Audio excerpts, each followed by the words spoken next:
कभी ऐसा महसूस हुआ है कि जिस इंसान की कल आप तारीफ कर रही थी या जिसकी दुनिया तारीफ कर रही थी, आज अचानक वही सबके निशाने पर है हाँ बिल्कुल। एक दिन कोई हीरो होता है, और अगले ही दिन विलेन। वही।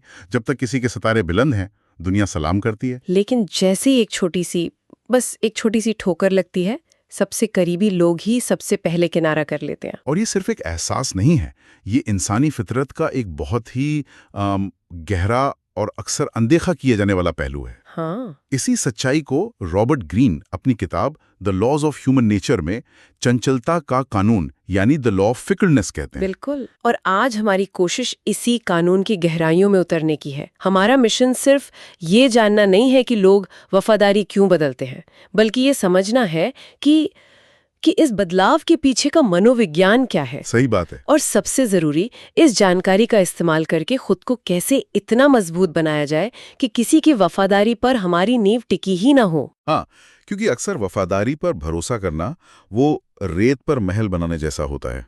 लहर कब आएगी कोई नहीं जानता। और देखिए, इस चर्चा की नींव एक बहुत ही सीधी लेकिन कह सकते हैं कड़वी सच्चाई पर है।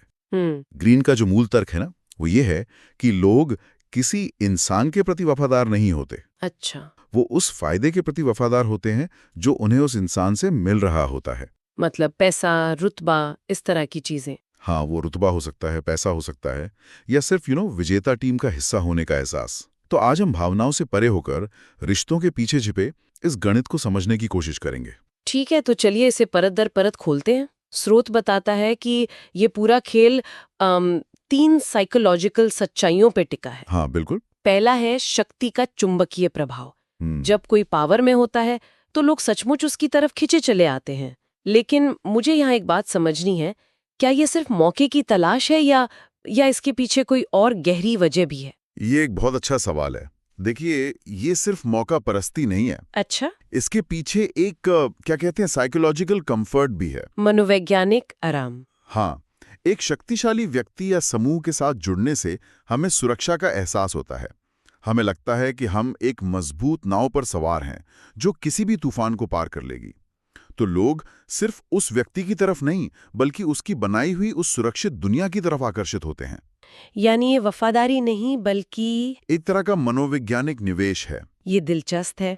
तो इसका मतलब है कि जैसे ही लोगों को लगता है कि ये नाव डूब रही है, बिल्कुल बिल्कुल, वो कूदना शुरू कर देते हैं। वो तुरंत कूदना शुरू कर देते हैं। और यहीं से शायद दूसरा बिंदु आता है, संदेह का बीज। मुझे एक बात हमेशा हैरान करती है कि लोग किसी के सफल होने पर उसकी प्रशंसा करते हैं, लेकिन जैसे ही वो लड़खड़ाता है, वही लोग उसके गिरने का इंतजार क्यों करने लगते हैं? ये मानवीय स्वभाव का कैसा पहलू है? ये एक बहुत ही दिलचस्प मनोवैज्ञानिक ट्रिगर है। ग्रीन इसे दबी हुई ईर्ष्या या सप्रेस्ड एनवी कहते हैं। दबी हुई ईर्ष्या। देखिए, जब कोई हमसे बहुत ज्यादा शक्तिशाली या सफल होता है, तो उससे सीधी सीधी ईर्ष्या करना हमारे अहम यानी ईगो के लिए खतरनाक होता है। हाँ, हम खुद को छोटा महसूस नहीं करना चाहते। बिल्कुल। इसलिए हम उस ईर्ष्या को प्रशंसा या चापलूसी के मुखौटे के पीछे छिपा देते हैं, लेकिन अंदर ही अंदर वो भावना मौजूद रहती है। और फिर जैसे ही हमें उस व्यक्ति की कमजोरी का पहला संकेत मिलता है, वो दबी हुई ईर्ष्या बाहर निकलने का बहाना ढूंढ लेती है और संदेह या रचनात्मक आलोचना का रूप ले लेती है। वाह! लोग मन ही मन सोचते हैं, देखा, मुझे तो पहले ही पता था कि ये इतना भी खास नहीं है। तो ये जो आलोचना होती है, ये असल में पहले से दबी हुई ईर्ष्या का ही एक रूप है। इससे तीसरा बिंदु जुड़ता है, प्राधिकार यानी अथॉरिटी का खेल। हाँ, स्रोत कहता है कि ये एक बहुत ही मुश्किल रस्सी पर चलने जैसा है ना? अगर कोई लीडर बहुत नर्म है तो लोग उसे हल्के में लेने लगते हैं, और अगर बहुत कठोर हैं तो लोग उसके खिलाफ हो जाते हैं, विद्रोह करते हैं। तो फिर सही रास्ता क्या है? यहाँ जो बात आकर्षक है वो ये है कि ग्रीन के अनुसार असली मंत्र प्रेम और भय के बीच एक बहुत ही नाजुक संतुलन बनाने में है। प्रेम और भय। हाँ, और यहाँ प्रेम का मतलब दोस्ती या भाईचारा नहीं है। प्रेम का मतलब है कि लोग आपके साथ जुड़कर फायदा और सुरक्षा महसूस करें, उन्हें लगे कि आप उनकी परवाह करते हैं। और भय? और भय का मतलब आतंक नहीं है। भय का मतलब है आपके अधिकार का सम्मान, आपके फैसलों के नतीजों का डर। लोगों को यह पता होना चाहिए कि अगर उन्होंने रेखा पार की तो उसके परिणाम होंगे। अच्छा, अगर सिर्फ प्रेम होगा तो लोग आपका फायदा उठाएंगे, और अगर सिर्फ भय होगा तो वो पहले मौके पर ही आपको धोखा देंगे। असली अधिकार इन दोनों के बीच के तनाव से पैदा होता है। ये सिद्धांत सुनने में तो बहुत कठोर लगता है और शायद कुछ लोग इसे निराशावादी भी कहें। हाँ, लग सकता है। लेकिन जब हम इतिहास या आज की दुनिया में देखते हैं तो इसके सबूत हर जगह मिलते हैं। महारानी एलिजाबेथ प्रथम की कहानी, वो तो इसका एक क्लासिक उदाहरण है। बिल्कुल। जब वो रानी बनी तो उनके दरबारियों ने सोचा कि एक महिला को नियंत्रित करना, उसे अपनी उंगलियों पर नचाना बहुत आसान होगा। हाँ, उन्होंने एलिजाबेथ को एक मोहरे की तरह देखा था। उन्हें लगा कि वो आपस में गुटबाजी करके रानी को अपने पाले में कर लेंगे और असली सत्ता उनके हाथ में होगी। लेकिन एलिजाबेथ इंसानी फितरत की इस चंचलता को शायद किसी से भी बेहतर समझती थी। हाँ, वो जानती थी ये खेल। उन्होंने कभी किसी एक दरबारी या गुट को बहुत ज्यादा शक्ति नहीं दी। उन्होंने वो मशहूर बांटो और राज करो, मतलब डिवाइड एंड रूल की नीति अपनाई। वो एक गुट को थोड़ा आगे बढ़ाती और जैसे ही वो ज्यादा शक्तिशाली होने लगता, वो दूसरे गुट को तरजीह देने लगती। इससे सारे गुट एक दूसरे से ही मुकाबला करते रहते थे। हाँ, और वफादार सिर्फ रानी के प्रति बने रहते थे, क्योंकि सत्ता की चाबी तो उसी के हाथ में थी। और उनकी रणनीति सिर्फ राजनीतिक नहीं थी, वो बहुत गहरी मनोवैज्ञानिक थी। वो कैसे? उन्होंने अपने व्यवहार में एक रहस्य और गरिमा बनाए रखी। वो बहुत ज्यादा किसी से घुलती मिलती नहीं थी। अच्छा। उनके दरबारियों को कभी ठीक पता नहीं होता था कि रानी के मन में क्या चल रहा है। इस अनिश्चितता ने उनके अधिकार को और मजबूत किया। लोगों को उनसे थोड़ा डर भी लगता था और उनकी बुद्धिमत्ता का सम्मान भी था। मतलब वही प्रेम और भय का संतुलन। बिल्कुल। उन्होंने ये संतुलन साध लिया था। वो सिर्फ सत्ता का खेल नहीं खेल रही थी, वो मानव मनोविज्ञान की उस्ताद थी। अब इसी सिद्धांत को कॉर्पोरेट जगत में देखते हैं। कल्पना कीजिए एक ऐसे सीईओ की जिसे कंपनी को बचाने के लिए एक मसीहा की तरह लाया गया था। जो आजकल बहुत होता है। हाँ, आते ही उसने कुछ बड़े फैसले लिए, कंपनी मुनाफे में आ गई और हर बोर्ड मीटिंग में उसकी तारीफों के पुल बांधे जाते थे। जब तक आंकड़े अच्छे आ रहे थे तब तक वो सबका हीरो था। ठीक वही, जैसे ही बाजार बदला और एक तिमाही में मुनाफा उम्मीद से कम हुआ, अचानक बोर्ड मीटिंग का माहौल बदल गया। जाहिर है वही लोग जो उसे जीनियस कहते थे अब फुसफुसाने लगे कि क्या इसने अपना जादू खो दिया है, शायद शुरुआती सफलता बस किस्मत थी। और देखते ही देखते उसे निकालने की साजिशें शुरू हो गई। अगर हम इसे एक बड़े परिप्रेक्ष्य से देखें तो यहाँ सिर्फ लोगों की चंचलता नहीं, बल्कि समूह मनोविज्ञान यानी ग्रुप साइकोलॉजी काम कर रहा है। वो कैसे? जब तक सीईओ जीत रहा था, उसके साथ खड़े होने में सबका फायदा था। उसकी सफलता से बोर्ड के हर सदस्य की प्रतिष्ठा जुड़ी थी। सही बात है। लेकिन जैसे ही हार का पहला संकेत मिला, उस सीईओ के साथ खड़े रहना एक बोझ बन गया। अब बोर्ड के सदस्यों को अपनी प्रतिष्ठा बचानी थी, तो उन्होंने सामूहिक रूप से एक नई कहानी गढ़नी शुरू कर दी कि समस्या सीईओ में है, हम नहीं। वाह! ये इस कठोर सच्चाई को उजागर करता है कि वफादारी अक्सर निजी फायदे से नहीं, बल्कि एक सामूहिक कहानी से जुड़ी होती है। और कहानी बदलते ही वफादारी भी बदल जाती है। और शायद इसका सबसे कच्चा, सबसे भावनात्मक उदाहरण हमें खेल की दुनिया में मिलता है। हाँ, वो तो रोज दिखता है। एक क्रिकेटर का ही उदाहरण ले, जब वो शतक लगाता है तो उसे भगवान का दर्जा दे दिया जाता है। प्रशंसक उसे सिर आंखों पर बिठाते हैं। बिल्कुल। लेकिन जैसे ही वो लगातार 3 मैचों में 0 पर आउट होता है, वही प्रशंसक सोशल मीडिया पर उसे ट्रोल करते हैं, उसके घर पर पत्थर फेंकते हैं और उसके पुतले जलाने लगते हैं। वही तो। ये चंचलता का सबसे स्पष्ट उदाहरण है, क्योंकि यहाँ फायदा आर्थिक नहीं बल्कि भावनात्मक है। भावनात्मक। हाँ, प्रशंसक खिलाड़ी के प्रति वफादार नहीं होते, वो उस जीत के एहसास के प्रति वफादार होते हैं जो खिलाड़ी उन्हें देता है। जब तक खिलाड़ी उन्हें गर्व और खुशी का एहसास करा रहा है, तब तक वो हीरो है। और जिस पल वो एहसास मिलना बंद हो जाता है, खिलाड़ी उनके लिए बेकार हो जाता है। ये एक महत्वपूर्ण सवाल खड़ा करता है।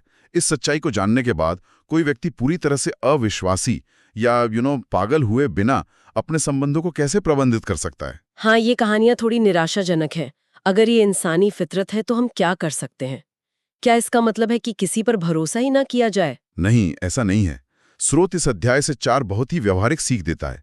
पहली और सबसे जरूरी है आत्मनिर्भरता। बिल्कुल। अपनी सुरक्षा और सम्मान के लिए कभी भी दूसरों की वफादारी पर पूरी तरह निर्भर ना रहें। इसे ऐसे समझें कि आपकी अपनी काबिलियत और आपका अपना चरित्र ही आपकी असली जमीन है। दूसरों की वफादारी उस जमीन पर लगे पेड़ पौधों की तरह है, जो मौसम के साथ बदल सकते हैं। अच्छा उदाहरण है। लेकिन अगर जमीन मजबूत है तो आप हमेशा नए पौधे उगा सकते हैं।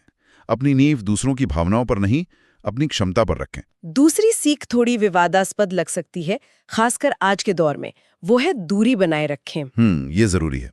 स्रोत के अनुसार बहुत ज्यादा सुलभ या अवेलेबल होना आपके मूल्य को कम करता है। थोड़ा रहस्य और दूरी बनाए रखने से लोगों में आपके प्रति सम्मान और एक तरह की वफादारी दोनों बढ़ती है। ये मनोविज्ञान का एक सरल नियम है, स्कैरसिटी क्रिएट्स वैल्यू। यानी जो चीज आसानी से और हमेशा उपलब्ध होती है उसकी कदर कम हो जाती है। बिल्कुल। आज के दौर में जहां लीडर्स को सोशल मीडिया पर सुलभ और पारदर्शी दिखने का दबाव होता है, ये नियम और भी जरूरी हो जाता है। लेकिन पारदर्शिता तो अच्छी बात है ना। पारदर्शिता का मतलब ये नहीं है कि आप अपनी हर सोच, हर कमजोरी को सार्वजनिक कर दें। अपनी उपस्थिति को एक इनाम की तरह पेश करना, न कि एक अधिकार की तरह, ये एक शक्तिशाली रणनीति है। जब आप बोलें तो लोगों को सुनना चाहिए, क्योंकि आप हमेशा नहीं बोलते। ठीक है, तीसरी सीख सीधी और स्पष्ट लगती है। परिणाम देते रहे। लोग तब तक आपके साथ रहेंगे जब तक आप उनके लिए जीत रहे हैं। लेकिन क्या इसका मतलब यह है कि मानवीय संबंध, टीम कल्चर, इन सब की कोई कीमत नहीं है? नहीं, बिल्कुल नहीं। स्रोत का मतलब ये नहीं है कि आप एक परिणाम देने वाली मशीन बन जाएं। तो फिर इसका मतलब यह है कि अच्छे संबंध और एक अच्छा कल्चर भी अंत में बेहतर परिणाम देने का एक जरिया है। जब परिणाम आने बंद हो जाते हैं तो सबसे अच्छा कल्चर भी बिखरने लगता है। अच्छा, लोग एक दूसरे पर दोष मढ़ने लगते हैं। आपकी सफलता ही वो गोंद है जो सब कुछ जोड़ के रखती है। एक लीडर के तौर पर आपकी पहली जिम्मेदारी नाव को आगे बढ़ाते रहना है। अगर नाव ही रुक गई तो अंदर बैठे लोग लड़ने लगेंगे। और चौथी सीख है लचीलापन, यानी फ्लेक्सिबिलिटी। लोगों के बदलते मूड और हवा के बदलते रुख को भांपना बहुत जरूरी है। और उसके अनुसार अपनी रणनीति को बदलना।